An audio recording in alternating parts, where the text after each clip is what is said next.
Assalamualaikum warahmatullahi wabarakatuh.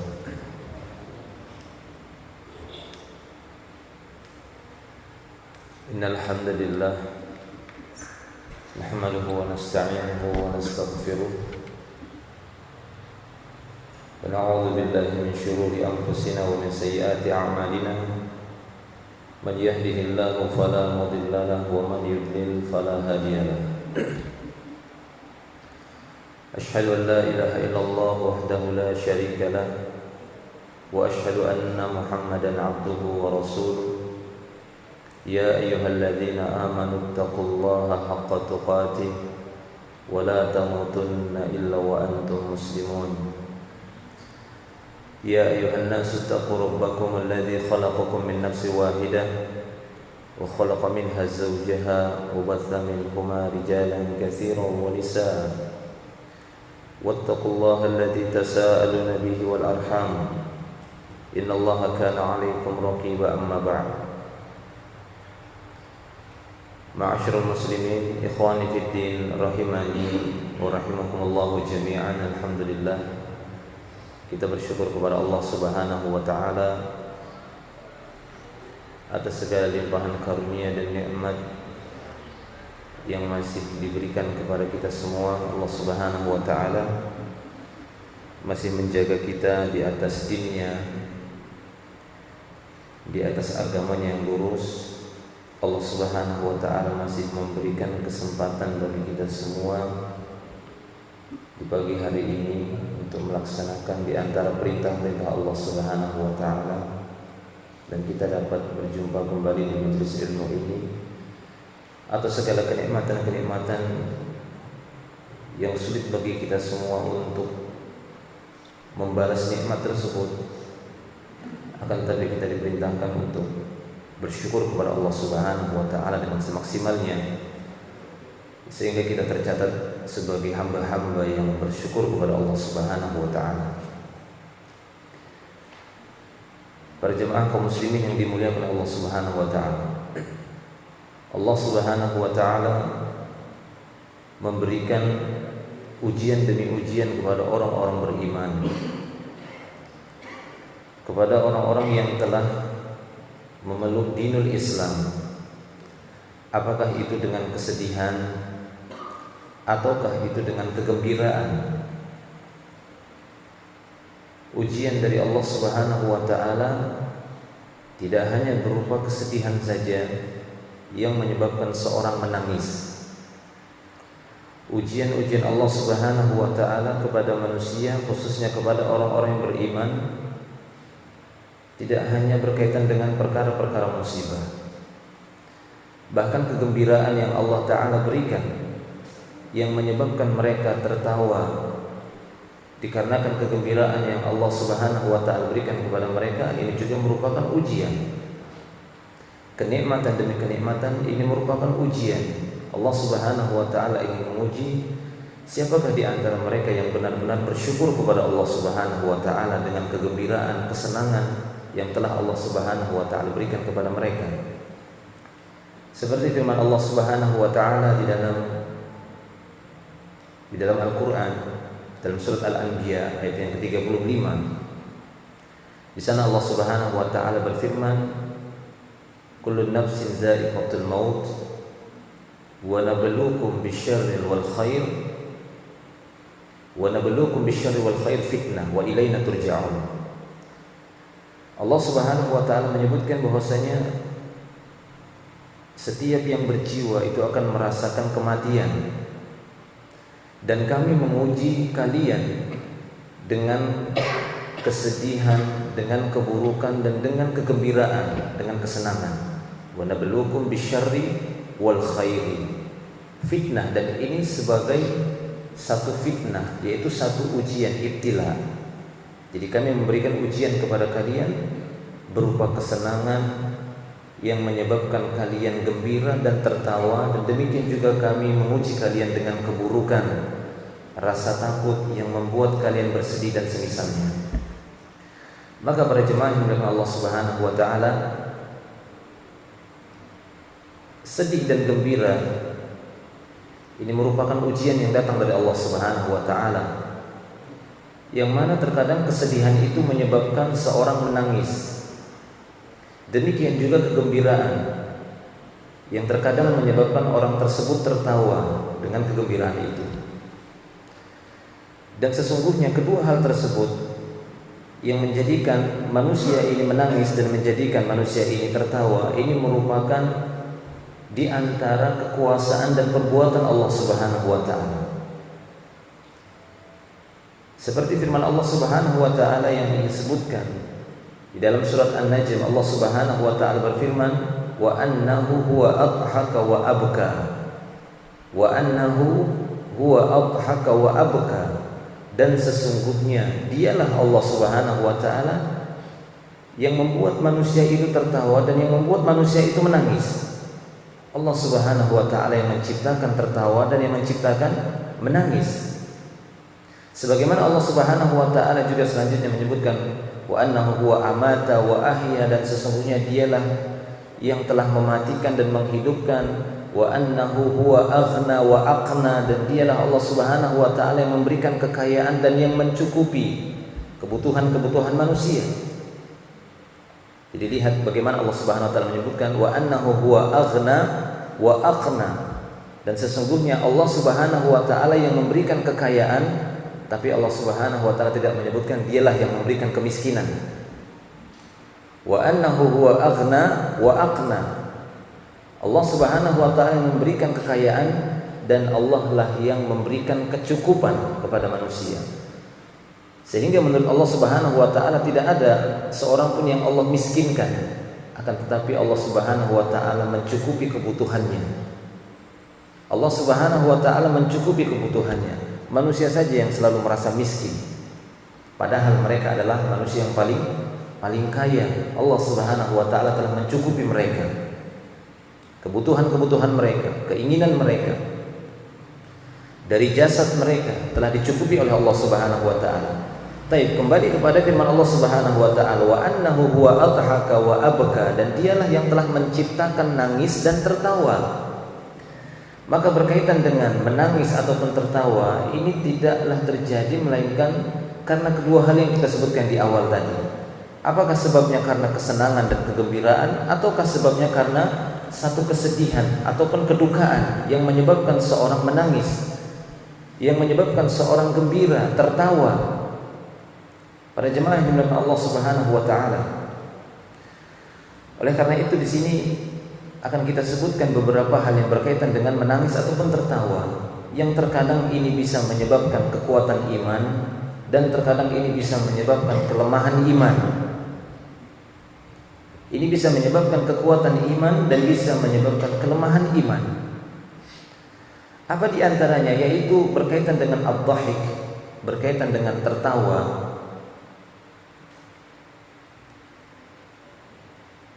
Di sana Nabi Shallallahu Alaihi Wasallam menyebutkan dalam sebuah hadis ketika beliau Shallallahu Alaihi Wasallam memberikan nasihat kepada Abu Hurairah radhiyallahu anhu. Nabi Shallallahu Alaihi Wasallam memberikan beberapa wejangan, beberapa nasihat kepada Abu Hurairah. Dan salah satu nasihat beliau kepada Abu Hurairah, beliau mengatakan agar jangan terlalu banyak tertawa. Nabi Shallallahu Alaihi Wasallam mengatakan jangan terlalu banyak tertawa, karena sesungguhnya terlalu banyak tertawa itu bisa memadamkan hati, kata Nabi Shallallahu Alaihi Wasallam. Ya, fa inna dhahik iyakum wa kasratad dhahik. Hati-hatilah kamu atau hati-hatilah kalian dengan terlalu banyak tertawa. Fa inna kasratad dhahik tumitul qalba. Atau kama qala sallallahu alaihi wasallam. Kata Nabi sallallahu alaihi wasallam kepada Abu Hurairah radhiyallahu anhu, hati-hatilah kalian dengan terlalu banyak tertawa. Karena sesungguhnya banyak tertawa itu bisa memadamkan hati. Terlalu banyak tertawa itu bisa memadamkan hati. Artinya, bukanlah tertawa itu sesuatu yang dilarang atau sesuatu yang diharamkan, akan tetapi dia bisa memberikan efek negatif pada diri seseorang, kejiwaan seseorang, terutama pada hatinya, di mana amal-amal seorang itu kan berpangkal kepada kondisi hati. tatkala hati itu sudah semakin melemah, apalagi sudah menjadi hati yang maut, hati yang mayit, hati yang mati, sebagaimana Nabi SAW mengatakan tadi, fa inna kathratad dhahik tumitul qalba, karena sesungguhnya terlalu banyak tertawa ini bisa memadamkan hati, bisa mematikan hati seseorang. Walaupun Allah Subhanahu wa taala yang menciptakan tertawa ini, sebagaimana Allah Subhanahu wa taala yang menciptakan segala sesuatu, akan tetapi tatkala ini diambil terlalu berlebihan, ini bisa memadamkan hati seseorang. Dan apabila ketika hati seseorang itu telah padam disebabkan terlalu banyaknya dia tertawa, maka disinilah seseorang itu sulit untuk menangkap nasihat-nasihat ataupun tanda-tanda kebesaran dari Allah Subhanahu wa taala. Sebagaimana kondisi orang-orang yang tidak beriman, kondisi orang-orang munafik yang telah dikunci dan dimatikan hatinya oleh Allah Subhanahu wa taala karena hati mereka berpenyakit disebabkan perbuatan mereka, ketidaksungguhan mereka terhadap keimanan, diakibatkan mereka senantiasa mentertawakan orang-orang beriman. Akibatnya hati mereka lambat laun akan semakin tertutup, semakin menghitam dan benar-benar dikunci mati oleh Allah Subhanahu wa taala. Innal ladzina ajramu kanu minal ladzina amanu yadhakun wa idza marru bihim yatakhamazun. Subhanallah, Allah Subhanahu wa taala menyebutkan dalam surah Al-Muttaffifin, innal ladzina ajramu kanu minal ladzina amanu yadhakun. Sesungguhnya orang-orang mujrim, orang-orang kafir, orang-orang jahat itu atau orang-orang munafik, mereka inilah orang-orang yang suka mentertawakan orang-orang beriman. Kalau mereka melewati orang-orang yang beriman, maka mereka akan memainkan matanya untuk menghina mereka, mentertawakan mereka, mentertawakan orang-orang beriman. Maka akibat perbuatan mereka ini, rusaklah hati mereka, tertutuplah hati mereka, sehingga tatkala ayat-ayat Allah Subhanahu wa taala datang kepada mereka, tanda-tanda kebesaran Allah Subhanahu wa taala, mukjizat-mukjizat para rasul, ketika ditampakkan dan diperlihatkan kepada mereka, tidak memiliki pengaruh sama sekali untuk menggoyang hati mereka, untuk menjadikan hati mereka hati yang tunduk khusyuk kepada Allah Subhanahu wa taala. Tidak memberikan efek sama sekali, tidak ada asarnya. Sampai-sampai Allah Subhanahu wa taala menyebutkan bagaimana orang-orang munafik yang hadir di majelis ilmunya Rasulullah. Ya, seperti dalam surat Muhammad ayat yang ke-16, di sana Allah Subhanahu wa taala menceritakan di antara orang-orang munafik yang hadir di majelis ilmunya Rasulullah sallallahu alaihi wasallam, mereka tidak paham dengan ucapan Rasulullah, ataukah mereka mengatakan itu untuk melecehkan Nabi sallallahu alaihi wasallam. Allah Subhanahu wa taala berfirman, "Wa minhum may yastami'u ilaik." Dan di antara mereka orang-orang munafik itu ada yang mendengarkan ceramahmu, ada yang mendengarkan majelismu, mendengarkan ceramahmu. Wa minhum may yastami'u ilaik hatta idza kharaju min 'indika qalu lil ladzina utul ilma madza qala anifan ulaika alladzina taba'a Allahu 'ala qulubihim wattaba'u ahwa'ahum. Di antara mereka orang-orang munafik itu ada yang mendengar ucapanmu, ada yang mendengar ceramahmu. Mereka mendengar ceramah Rasulullah, hadir di majelis ilmunya Rasulullah. Yang ngasih taklim ini bukan syekh, bukan ulama. Yang ngasih taklim itu Nabi, Rasul, utusan Tuhan, manusia yang paling dicintai oleh Allah, Khalilur Rahman, Khalilullah. Datang kepada mereka, memberikan ceramah kepada mereka. Tapi apa kata Allah Subhanahu wa taala, hatta idza kharaju min indika, sehingga sampailah mereka keluar dari majelis ilmumu, qalu lil ladzina utul ilma, kemudian mereka berkata kepada orang-orang yang sudah dapat ilmu. Siapa ini?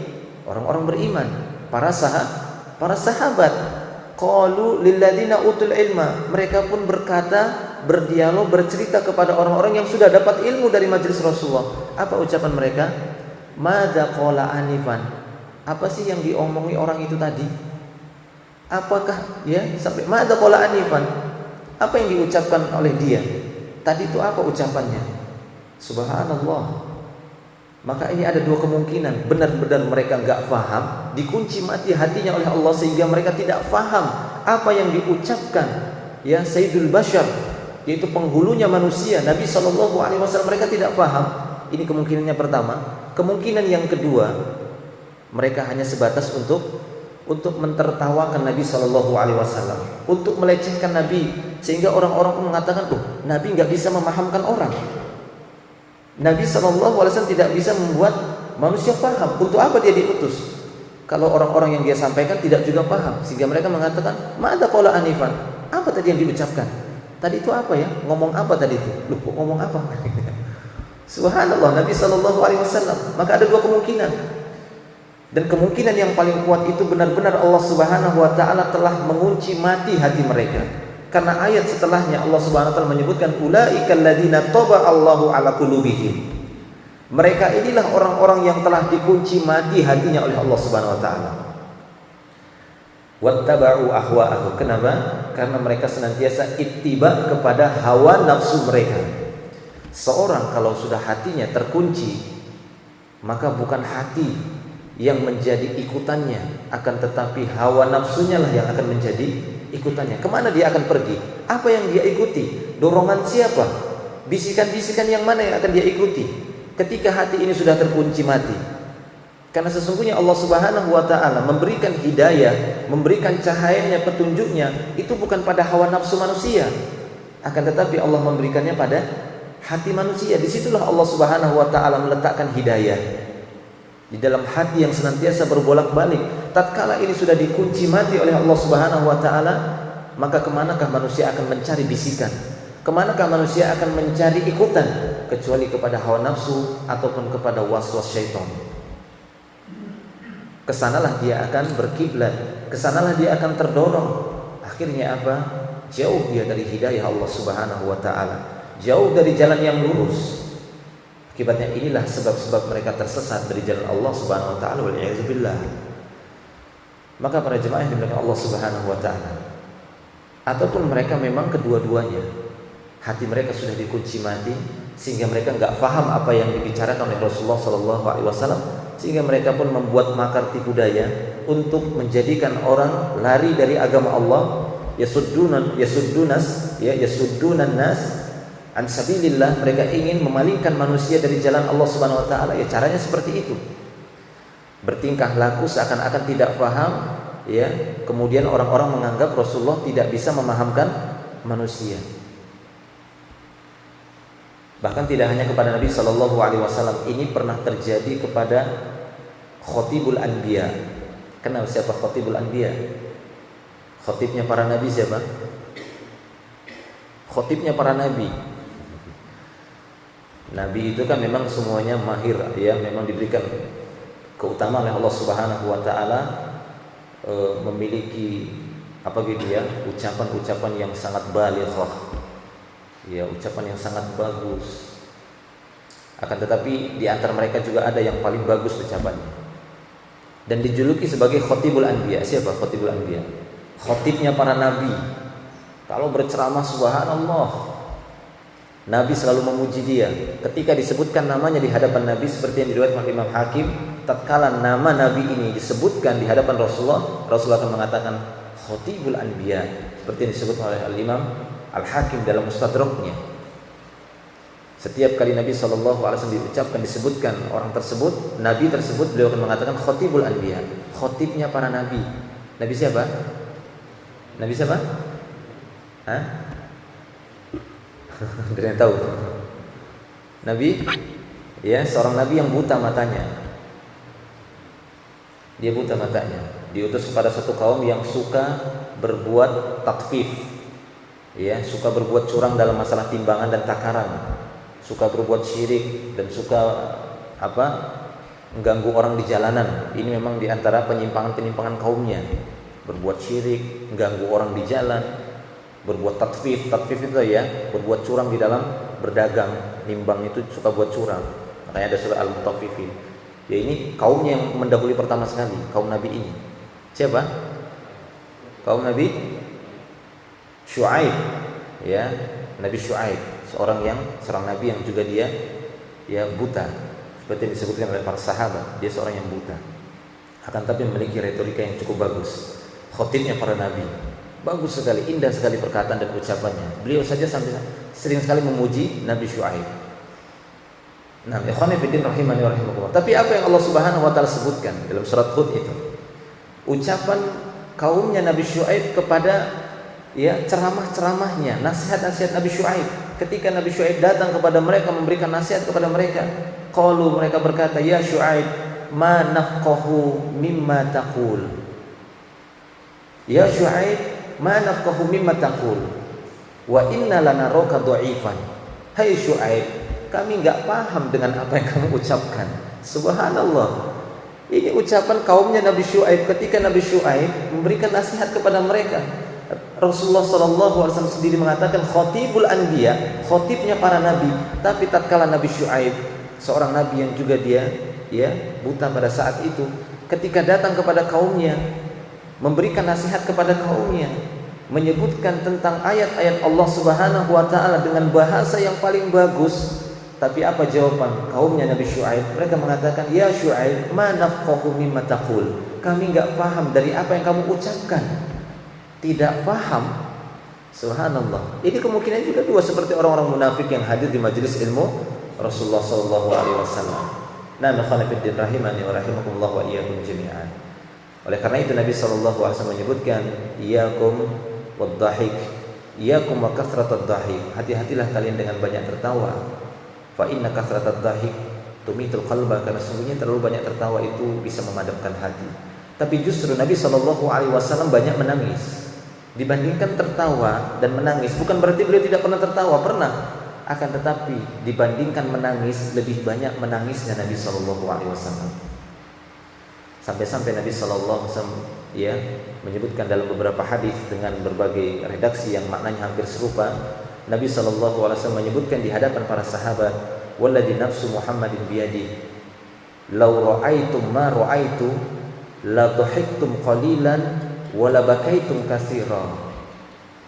Demi zat yang jiwa Muhammad, demi Allah, demi zat Allah Subhanahu wa taala yang jiwa Muhammad berada di tangan Allah, kalau seandainya kalian menyaksikan apa yang aku saksikan, dalam riwayat yang disebutkan, "Lau ta'lamuna ma a'lam." Kalau seandainya kalian mengetahui apa yang aku ketahui, niscaya kalian akan sedikit tertawa dan banyak menangis. Niscaya kalian akan sedikit tertawa dan banyak menangis kalau seandainya kalian mengetahui seperti apa yang aku ketahui. Kalau seandainya kalian bisa melihat apa yang aku lihat, kalian akan sedikit tertawa dan banyak menangis. Sebagaimana Nabi sallallahu alaihi wasallam sedikit menangis, sebagaimana Nabi sallallahu alaihi wasallam sedikit tertawa dan beliau banyak menangis. Sering sekali kita dapati beliau menangis, dibacakan ayat beliau menangis, beliau sholat beliau menangis. Sehingga para sahabat waktu itu bertanya kepada Nabi sallallahu alaihi wasallam, "Ma ra'aita ya Rasulullah?" Apa yang telah engkau saksikan wahai Rasulullah? Qala, maka beliau mengatakan, "Al-jannah wan nar." Aku telah melihat bagaimana surga dan aku telah melihat bagaimana kondisi api neraka. Maka pada saat itu ghattau ru'usahum, para sahabat menundukkan muka-muka dan wajah mereka, mengarahkan wajah mereka ke tanah, walahum hanin, dan pada saat itu terdengar suara hanin, isak tangis para sahabat pada saat itu sambil menundukkan wajahnya, mereka menangis-nangis. Ketika Nabi sallallahu alaihi wasallam mengatakan, kalau seandainya kalian mengetahui apa yang aku ketahui, kalau seandainya kalian mampu menyaksikan apa yang aku saksikan, niscaya kalian akan sedikit tertawa dan kalian banyak menangis. Tatkala ditanya, apa ya Rasulullah? Aku telah menyaksikan bagaimana indahnya surga dan aku telah menyaksikan bagaimana pedihnya neraka. Para sahabat pun menundukkan kepala mereka sambil terisak-isak menangis. Ikhwani fid din rahimani wa rahimakumullah wa iyyakum jami'an. Maka di sini akan kita sebutkan di dalam beberapa ayat Allah Subhanahu wa taala menyebutkan tentang menangis ini. Menangis ini terkadang bisa menjadikan ketundukan, bisa menambah kekhusyuan. Walaupun tidak semua menangis itu yang kita benarkan. Tidak semua yang namanya seorang menangis dalam kondisi-kondisi yang sedih dia menangis, ataupun karena sesuatu, karena membaca ayat, karena zikir sesuatu. Tidak semuanya kita nyatakan menangis itu adalah satu kebaikan. Terkadang nangis itu juga satu kebohongan. Nangis itu juga bisa dibuat-buat untuk satu kebohongan, tidak sesungguhnya. Seperti yang dilakukan oleh saudara-saudaranya Yusuf. Tatkala mereka mendatangi ayahnya Yusuf, kemudian mereka datang pura-pura nangis. sengaja mendatangi ayahnya malam hari supaya apa? Supaya tambah kelihatan sedihnya. Seperti yang disebut oleh Allah Subhanahu wa taala dalam surat Yusuf. Ya, ayat yang ke-16 mungkin itu, waja'u aba'ahum yabkun, waja'u aba'ahum isya'an yabkun. Dan mereka mendatangi ayah mereka Yakub pada waktu Isya. Kenapa? Karena Isya itu kan waktu malam gitu ya. Waktu malam itu ya waktu yang tepat untuk bersandiwara yang adegannya nangis-nangis. Gitu ya. Menangis mereka. Dalam keadaan menangis mereka mendatangi ayah mereka di malam hari. Karena kalau di siang hari kurang begitu kan begitu ya. Kurang begitu terlihatlah kesedihan mereka tentang kematian ataupun Yusuf dimakan serigala. Kurang sedih lah, kelihatan sedihnya. Namun demikian, sehingga para ulama mengatakan terkadang menangis ini dijadikan oleh sebagian orang sebagai alasan gitu ya, sebagai tipuan untuk mengelabui ataupun untuk menutupi manusia, ataupun menangis untuk menampakkan kesedihannya, menangis untuk menampakkan kekhusyuannya. Ya, seperti sebagian orang yang mungkin melakukan acara tangis-tangisan, berkumpul, kemudian ada pembimbingnya, dimatikan lampu, nangis semuanya. Nanti dihidupkan lagi lampunya. Ya, ini kan nangis seperti ini dipertanyakan, ini menangisnya benar nggak seperti ini? Karena setelah itu, walaupun benar, ya, para salafun saleh di dalam sholat mereka, di dalam keheningan mereka, di dalam ibadah-ibadah mereka, terkadang mereka mengingat apa yang mereka baca, mengingat Allah Subhanahu wa taala, mereka menangis. Atau seperti yang disebutkan oleh Allah Subhanahu wa taala di dalam surat Al-Isra, di akhir-akhir surat Al-Isra itu, wa yukhirruna lil asqan yabkun wa yaziduhum khusyu'an. Ini kata Allah Subhanahu wa taala, wa yukhirru lil asqan, dan mereka menyungkurkan wajah mereka dalam keadaan menangis. Siapa mereka ini? Orang-orang yang beribadah kepada Allah, salat, ya, membaca Al-Qur'an. Wa yukhirruna lil asqan. Al-asqan itu jamak dari zaqan sebenarnya, dagu. Untuk menunjukkan, ya, karena kalau sudah dagu itu nyampe ke dada, itu sudah paling tunduk sudah. Kan nggak bisa lagi kan? Ya, jadi Allah Subhanahu wa taala menyebutkan wa yukhirruna lil asqan yabkun, dan mereka menyungkurkan dagu-dagu mereka sambil menangis. Dan yang demikian itu kata Allah, wa yaziduhum khusyu'an, dan hal tersebut menambah mereka kekhusyuan, tambah tunduk mereka kepada Allah, tambah patuh mereka kepada Allah Subhanahu wa taala. Bukan sandiwara saja, nangis-nangis pada waktu itu saja, setelah itu ya sudah. Yang maksiat berbuat maksiat lagi, yang menipu-nipu lagi, tidak ada rasa, ya, tidak ada pengaruh, tidak ada pengaruh sama sekali, tidak ada rasa ketundukan, menambah rasa ketundukan mereka kepada Allah, menambah keimanannya. Nah, ikhwan fillah rahimani wa rahimakumullah wa iyyakum jami'an. Berbeda yang dilakukan oleh orang-orang saleh, terlebih lagi orang-orang yang mampu menangis tatkala dia sendirian. Ini lebih utama dibandingkan mungkin ketika mereka menangis dikala itu banyak orang ataupun di tengah-tengah keramaian orang. Walaupun kita tidak bisa memvonis bahwasanya menangisnya itu adalah air mata buaya, tidak bisa kan gitu ya. Akan tetapi terkadang ini bisa satu kedustaan, hanya sebatas, ya, air mata biasa saja, tapi memang benar itu adalah satu kekhusyuan, satu bentuk ketundukan kepada Allah, dan menambah kekhusyuannya, kepatuhan dan ketundukannya kepada Allah Subhanahu wa taala. Akan tetapi terkadang itu tidak demikian. Berbeda halnya tatkala seorang dalam keadaan sendiri, ya, dalam keadaan sendiri dia mau cari action di mana kan begitu ya, dalam keadaan sendiri, dia dalam keadaan sendiri antara dia dan Allah Subhanahu wa taala, kemudian dia menangis. Maka yang seperti ini, insya Allah orang seperti ini benar-benar menangis karena takutnya kepada Allah Subhanahu wa taala.